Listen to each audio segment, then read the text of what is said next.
अब अगला हम पढ़ने वाले हैं धारा का वर्ग माध्य मूल मान क्या होता है, उसको पढ़ने से पहले जरा हम इसको देखेंगे।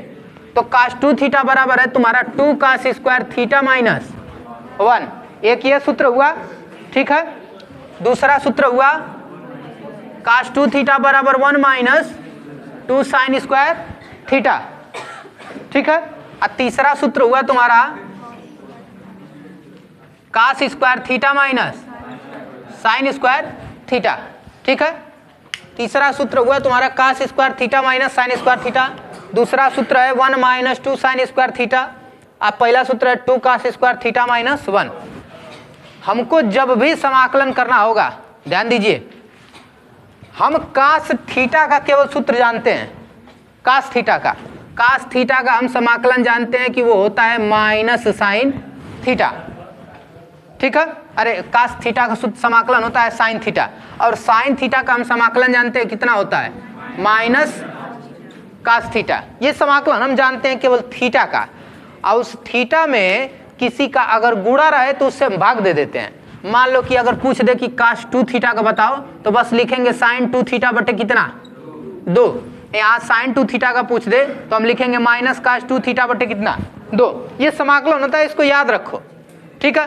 तो इसी तरह से पूछ रहा था कि cos ओमेगा टी का कितना, तो ओमेगा कांस्टेंट है और टी का हम अवकलन कर रहे हैं, तो ये हो जाएगा तुम्हारा कितना साइन ओमेगा टी बटे ओमेगा। यही पूछ रहा था कि साइन ओमेगा टी का समाकलन अगर निकालना हो तो ये कितना होगा, माइनस cos ओमेगा टी बटे ओमेगा। बात क्लियर। तो ये ध्यान रखिए कि केवल हम इस चीज का जानते हैं, साइन 2 थीटा बराबर होता है माइनस cos 2 थीटा बटे 2, ठीक है, cos 2 थीटा। अब यहां समझने वाली बात है कि अगर हमसे पूछ दे कि आप समाकलन बताइए cos square theta D theta, cos square theta, तो इसका निकालना बड़ा परेशानी हो जाएगा, क्योंकि हम केवल अभी तक जितना फार्मूला जानते हैं cos का, cos 2 थीटा का, साइन 2 थीटा का, स्क्वायर में हम कोई फार्मूला नहीं जानते हैं। तो उसको कुछ ऐसा व्यवस्था बनाना पड़ेगा कि जिससे हम इसका निकाल पाए। तो ध्यान देना, यहां से हम cos स्क्वायर थीटा को बदल देंगे किसमें, cos 2 थीटा में, ठीक है। तो इसको बदलेंगे तो ये हो जाएगा cos 2 थीटा प्लस 1 बराबर 2 cos स्क्वायर थीटा, ठीक है। cos 2 थीटा प्लस 1 बराबर हो जाएगा 2 cos स्क्वायर थीटा। तो cos स्क्वायर थीटा बराबर मिलेगा cos 2 थीटा प्लस 1 बटे 2, ठीक है। cos स्क्वायर थीटा बराबर मिलेगा cos 2 थीटा प्लस 1 बटे 2। तो क्या cos स्क्वायर थीटा की जगह cos 2 थीटा प्लस 1 बटे 2 रखा जा सकता है? तो रख दीजिए यहाँ पर, यहाँ रखिए cos 2 थीटा प्लस 1 बटे 2 D theta, cos square theta की जगह रख दिए। अब इसको अलग अलग कर देते हैं, ठीक है, इसको अलग अलग करते हैं। ये हो जाएगा तुम्हारा cos 2 थीटा बटे 2 अब प्लस 1 बटे 2 डी थीटा, लिख सकते हैं। ये दो को अलग अलग कर दिए, ठीक है। अब दोनों का अलग अलग अवकलन करते हैं, समाकलन करते हैं। cos 2 थीटा बटे 2 डी थीटा अब प्लस 1 बटे 2 डी थीटा। अब इसमें देखो 2 कांस्टेंट है ना, 2 बाहर आएगा। इसमें 1 बटे 2 पूरा कांस्टेंट है, वो भी बाहर आएगा, यानी ये होगा तुम्हारा 1 बटे 2 cos 2 थीटा डी थीटा अब प्लस 1 बटे 2 डी थीटा। बता चुके हैं तुमको कि cos 2 थीटा का समाकलन कितना होता है, sin 2 थीटा बटे, ये आ गया ना फार्मूला एकदम, 1 बटे 2 और टी थीटा का हमेशा थीटा होगा।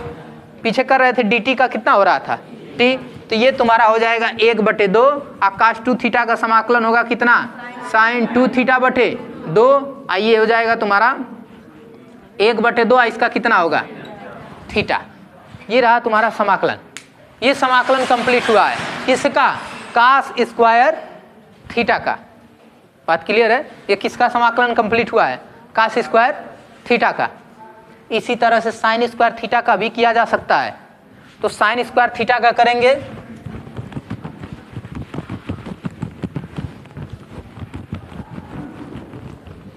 तो देखिए sin स्क्वायर थीटा का करेंगे तो 1 माइनस 2 sin स्क्वायर थीटा बराबर कितना होता है, cos 2 theta. Sine square theta को cos 2 थीटा में बदलो, इस चीज को समझो, ये उधर गया तो 1 माइनस cos 2 थीटा बराबर कितना मिलेगा, 2 साइन स्क्वायर थीटा। तो साइन स्क्वायर थीटा बराबर कितना मिलेगा, 1 माइनस cos 2 थीटा बटे 2। यानी साइन स्क्वायर थीटा का अगर हमसे समाकलन पूछता है, sine square theta D theta, तो साइन स्क्वायर थीटा का हम कितना जानते हैं, 1 माइनस cos 2 थीटा बटे 2। अलग अलग कर दीजिए, 1/2 D theta minus cos 2 theta बटे 2, 1/2 बाहर आएगा, डी थीटा का अवकलन समाकलन कितना होता है, थीटा। अब माइनस इसमें से 1/2 बाहर आएगा और cos 2 थीटा का समाकलन यहाँ पर कितना होगा, प्लस साइन 2 थीटा बटे 2। ठीक है, ये तुम्हारा किसका समाकलन हो गया, साइन स्क्वायर थीटा का। 1/2 इसमें से कॉमन लीजिएगा तो मिलेगा थीटा माइनस साइन 2 थीटा बटे 2। क्लियर है। धारा का वर्ग माध्य मूल मान पूछेगा अगर तो 5 नंबर में पूछेगा, ये समझ लो। धारा का वर्ग माध्य मूल मान, तो ध्यान देना, पहले इसको समझते हैं, है ना। वर्ग माध्य, है ना, मूल मान, मतलब धारा का क्या करना है, वर्ग करना है। माध्य मतलब उसका औसत निकालना है। वर्ग का क्या निकालना है, औसत। धारा का वर्ग करना है, उसका क्या निकालना है, औसत निकालना है। अब मूल यानी कि उसको करड़ी में करना है। मूल का मतलब स्क्वायर रूट। ध्यान दो, धारा का वर्ग माध्य मूल मान, धारा का हमको वर्ग करना है, फिर उसका माध्य निकालना है और उसका मूल यानी कि करड़ी करना है। तो जो वैल्यू निकलेगा उसको हम IRMS कहेंगे, है ना। इसको दिखाते हैं हम, धारा के वर्ग माध्य मूल मान को किससे दिखाते हैं, IRMS, है ना। ठीक है, मूल यानी कि रूट, यस यानी कि स्क्वायर और मीन यानी कि माध्य। मीन यानी कि माध्य, यस यानी कि वर्ग और आर यानी कि क्या, रूट यानी कि मूल। तो धारा का वर्ग माध्य मूल मान, पहले वर्ग माध्य निकाल लेते हैं, आई स्क्वायर ये निकालते हैं। ठीक है, इसको इस तरह से लिखते हैं माध्य को। ठीक है, इसको निकालते हैं, कितना था, I square, I0 sine omega t, 0 से टी तक। इसका क्या करना है, स्क्वायर करना है और टी से क्या करना है, भाग देना है। ठीक है, तो 1/t बाहर किए, 0 से t हुआ। अब ये हो गया तुम्हारा I0 square sine square omega T dt। ठीक है, I0 को बाहर करिए, I0 स्क्वायर बटे टी, ये हुआ तुम्हारा 0 से t sine square omega T dt। अब देखो, ये अभी जस्ट पीछे बताया ना, साइन स्क्वायर का अवकलन समाकलन कैसे करना है, वही आया कि नहीं आया। इसीलिए इतना बताया गया है कि साइन स्क्वायर थीटा का समाकलन कैसे करना है, 1 माइनस कास थीटा बटे कितना, 2 sine square 1 minus 2 sine square theta बराबर होता है कास 2 थीटा। बोलो, होता है ना। तो ये तुम्हारा कितना हो जाएगा, उसको उधर भेजो, तो 2 साइन स्क्वायर थीटा बराबर 1 माइनस कास 2 थीटा। तो साइन स्क्वायर थीटा बराबर कितना मिलेगा, 1 माइनस कास 2 थीटा बटे 2। ठीक है, तो अगर थीटा की जगह ओमेगा इंटू टी लिखें तो यहां भी ओमेगा इंटू टी हो जाएगा। यानी साइन स्क्वायर ओमेगा टी को हम क्या लिख सकते हैं, 1 माइनस कास 2 ओमेगा टी बटे 2 लिखा जा सकता है। तो कितना हो जाएगा, बटे टी, 0 से टी, ये हो जाएगा 1 माइनस कास 2 ओमेगा टी बटे 2 dt। ठीक है, अब फिर से 2 इसमें बाहर होगा, फिर से इसमें 2 बाहर होगा, 2 को बाहर करिए तो I0 स्क्वायर बटे 2t और 0 से t समाकलन हुआ 1 minus cos 2 omega T dt। 1 का समाकलन कितना होगा, t, अरे t के सापेक्ष कर रहे हैं तो 1 का समाकलन t, और 2 ओमेगा टी का ध्यान देना, कास 2 ओमेगा टी का होगा साइन 2 ओमेगा टी बटे 2 ओमेगा। टी को छोड़कर जो कुछ भी है उससे भाग देते हैं ना। कास 2 थीटा का समाकलन कितना था? साइन 2 थीटा बटे, यही था ना।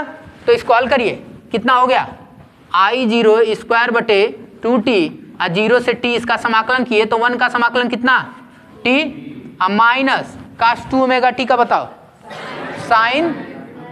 साइन 2 ओमेगा टी बटे 2 ओमेगा, कितना से कितना? 0 से t। ठीक है, अब इसको हल करो, देखो कितना आता है। I0 स्क्वायर बटे 2t, पहले रखना है क्या? जहाँ जहाँ रखना है पहले अपर लिमिट रखना है, फिर लोअर लिमिट रख के क्या करना है? घटा देना है। तो पहले अपर लिमिट जहाँ जहाँ t है वहाँ रखो, तो t minus sine 2 omega capital T बटे 2 ओमेगा। ठीक है, अब माइनस t की जगह फिर 0 रखोगे, और फिर यहाँ भी 0 रखोगे तो साइन 0 हो जाएगा। बात समझ में आई कि नहीं?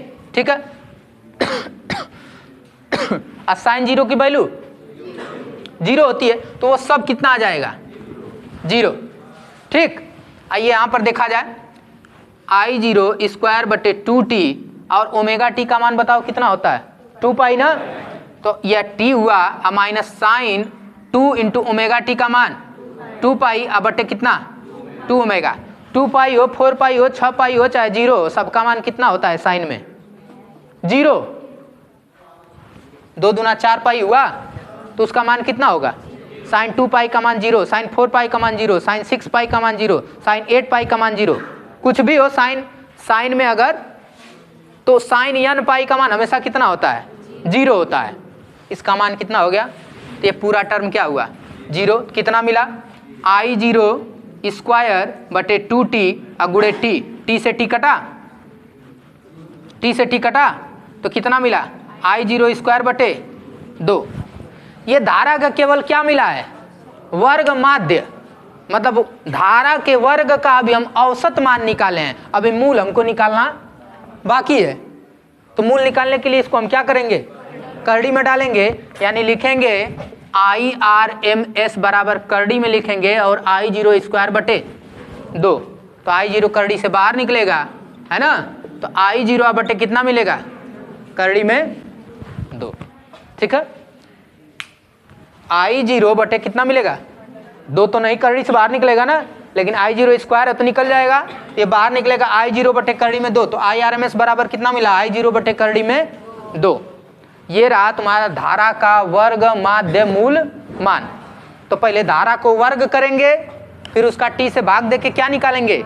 माध्य निकालेंगे। जब माध्य निकल जाएगा तो उसको मूल निकालेंगे, यानी कि उसको किस में डाल देंगे? करड़ी में। तो निकलेगा IRMS, रूट मीन स्क्वायर, है ना, रूट मीन स्क्वायर, धारा का वर्ग माध्य मूल मान।